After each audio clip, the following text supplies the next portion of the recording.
Service in Mobile has issued a special marine warning for coastal waters from Pensacola, Florida to Pascagoula, Mississippi out 20 nautical miles, waters from Pensacola, Florida to Pascagoula, Mississippi from 20 to 60 nautical miles until 9:30 a.m. Central Daylight Time.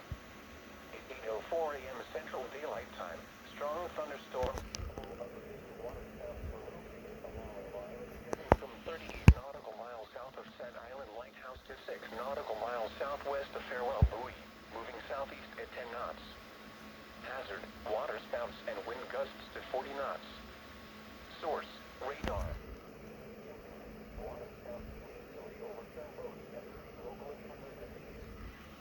Small craft could be damaged and briefly higher winds and suddenly higher waves.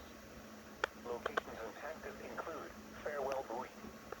Repeating, a special marine warning has been issued until 9:30 a.m. Central Daylight Time for the following marine locations: coastal waters from Pensacola, Florida to Pascagoula, Mississippi out 20 nautical miles, and waters from Pensacola, Florida to Pascagoula, Mississippi extending from 20 nautical miles to 60 nautical miles.